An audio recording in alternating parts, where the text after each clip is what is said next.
So I don't know if you've noticed, but this Black History Month has been out of whack.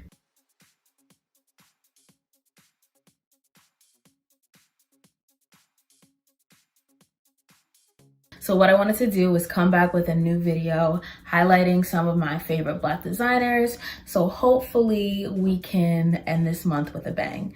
Now this isn't any type of ranked list or anything. These are just brands and houses that I've admired for a long time, and brands and houses that deserve our support and our coins.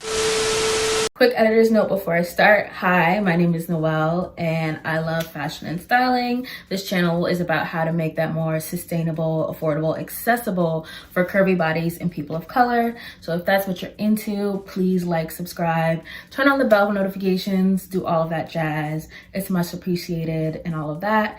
So with further ado, let me get to this list. So the first one is Fenty by Rihanna. And yes, I'm starting out with the obvious. And yes, it is not 100% Black owned and operated, but as the first LVMH fashion house headed by a Black woman, it deserves this recognition regardless. Rihanna's brand is sisters with brands such as Dior, Givenchy, and Fenty, and the quality is there. So in my opinion, the price point is justified. Yes, this is a splurge brand, so it's not going to be an everyday purchase for someone like me, but if I was to treat myself, I would definitely go for their staple accessory pieces, their sunglasses and shoes, or I would go for one of their Japanese denim pieces. They have beautiful navy skirts and jackets with white contrast stitching, which, like, honestly, Japanese denim should be a staple in everyone's closet. It's something that you can rewear and you'll get a lot of use out of it. So I think it's a justified splurge. Number 2 is Pyer Moss, headed by Kirby Jean Ramon. Kirby is the winner of the 2018 CFDA award, and the exploration and celebration of the Black identity is very clear throughout the entire brand and identity of Pyer Moss. It's going to be hard for me to pick a single piece that I would splurge on because I got to witness the 2019 runway show last September, and to be able to see the garments in action really gave me a deeper love and respect for the actual processes behind designing and creating these looks. Between the zoot suits, the pleated dresses and gowns, and the entirety of the Reebok collection, I can honestly say I would splurge on everything if I could. But if I had to pick one, sticking with my own rules or whatever, I would definitely splurge on the Experiment 4 sneakers, which are a collab with Reebok. So number 3 is Christopher John Rodgers, who is also the winner of the CFDA award for 2019. And honestly, to get a grasp and feel of the brand, I would honestly just watch the fall 2020 ready to wear show. Honestly, Christopher saved New York Fashion Week. He revitalized it. There's honestly not much that I can say that can't be explained or outdone by the clips I'm about to show of his show. Like, just get into the absolute fantasy that he builds with the silhouettes and the grandness of the garments. I mean, it gives me Black Dynasty era oil money, and I love that that is coming out of a Black queer young designer. Number 4 is the god of sex appeal himself, LaQuan Smith. Now, LaQuan Smith is already a fave with many Black celebrities for good reason. He focuses on sleek, revealing pieces, often in a luxurious Black fabric. For his fall 2020 ready-to-wear show, he explored using quilted textures, which gave the looks more volume and structure.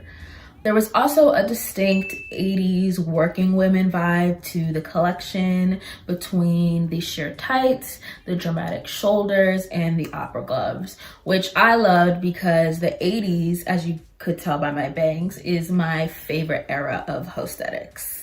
To sum it up, LaQuan Smith can be described as hoe, but make it fashion. And if I were to splurge on any of his pieces, it would definitely be the statement puffer boots. Number 5 is Telfar by Telfar Cummins, but I will spare you the whole spiel because I already did it when I reviewed the shopping bag a couple of months ago. Link, link, link, link, link, link. I will say that when this Telfar Gap collaboration drops, I will fight a soccer mom, so please stay out of my way. Like, I'm not playing games, I'm buying everything.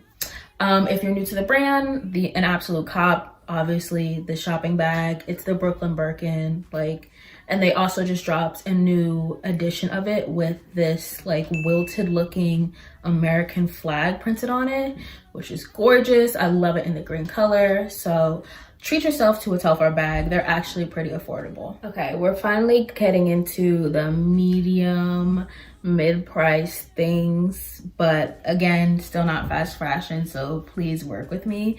If you do know any affordable brands or boutiques owned by Black people, please feel free to drop those in the comment section. So number 6 is BSTROY by Brick Owens, and we're teetering into streetwear here, which to be honest isn't my preference or forte, but I thought it was still extremely important to mention considering how influential Black Americans have been in the popularity of streetwear and really shaping its identity, but still not being recognized for their contributions by major fashion institutions. So BSTROY is a New York native streetwear brand that doesn't shy away from social commentary ranging from racial injustice, police brutality, and even mass shootings. The brand offers more than streetwear and controversy. In their season 5 collection, they did display some interestingly layered jackets and pants. And I actually really kind of was fascinated by this distressed collared shirt, which is a pretty interesting take on the military utility trend that's been happening for the last couple of years. Now, number 7 is a personal fave, and it is Hanifa by Hanifa.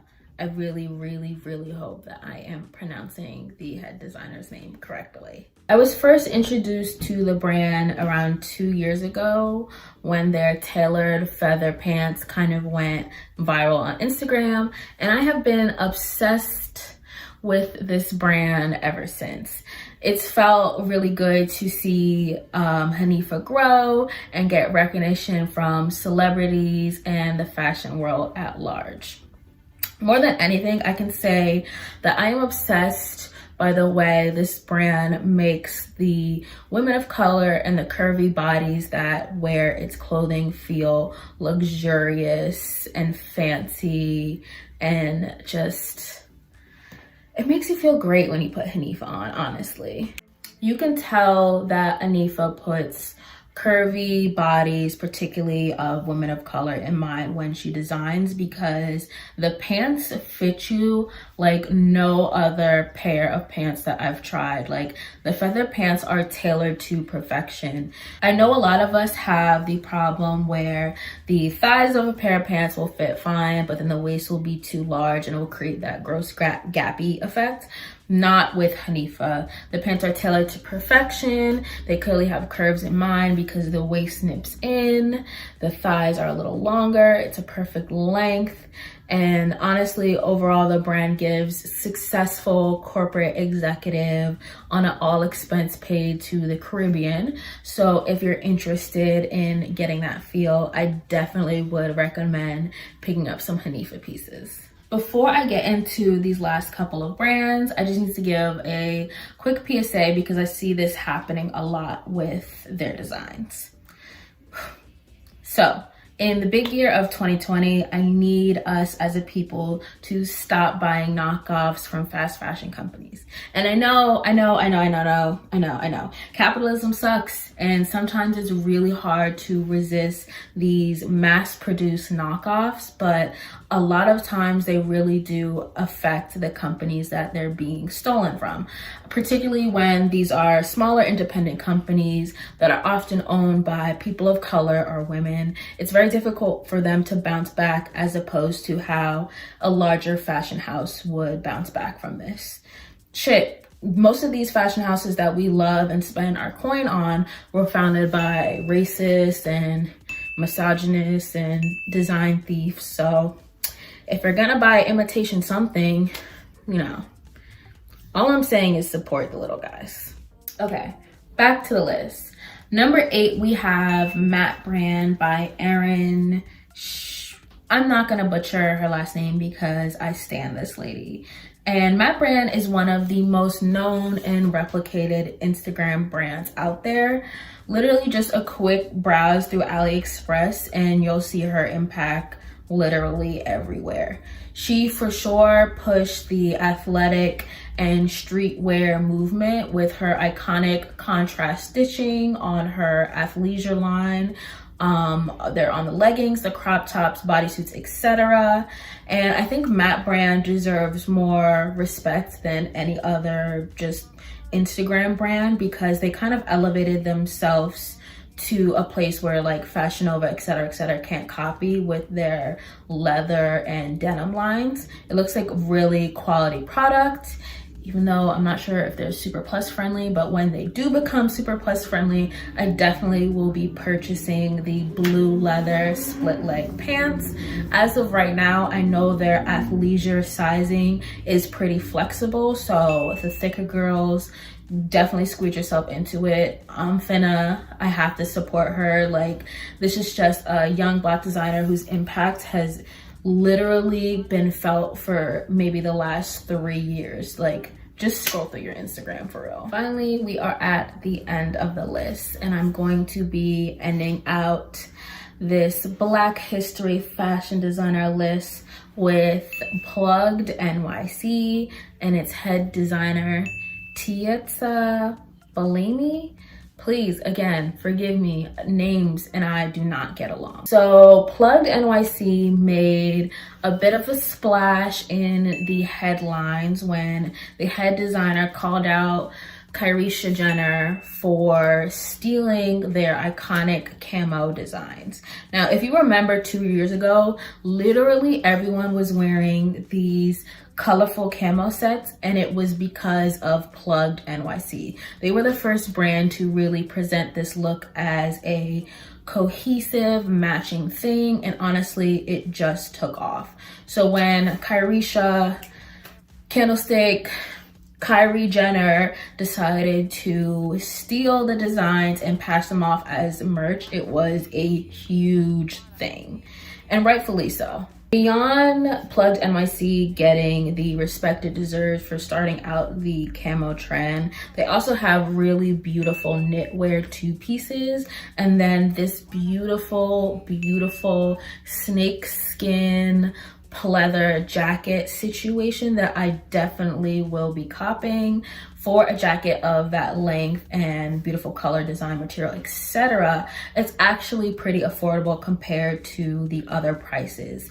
And like with our other brands, and alike with Matte Brand, this is an extremely copied brand.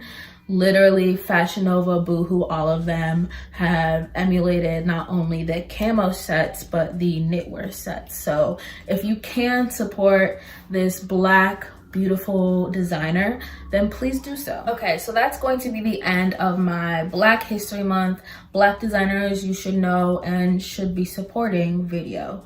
For the sake of time, I couldn't include all of the amazing designers and fashion houses that truly deserve the recognition and support. Just off my head, TLZ Femme on Instagram is a great brand. Slash by Tia is doing amazing things, and Faye Noel had a amazing New York Fashion Week show. Honestly, you owe it to these people, if you're interested in fashion and you're supporting your own people, to do the research, get to know these brands, get to know these designers. They really do deserve our support and coin. So hopefully this video, you know, maybe encourage you to buy something, support a brand, shit, follow them on Instagram, do what you have to do for Black History Month. Other than that, I want to thank you for watching this video. If you want to catch up with me, all of my shenanigans, whatever I'm doing on my daily life, check out my Instagram. If you want, you know, depressing tweets about whatever, follow me on Twitter. Other than that, please subscribe, leave a like, and turn on that post notification.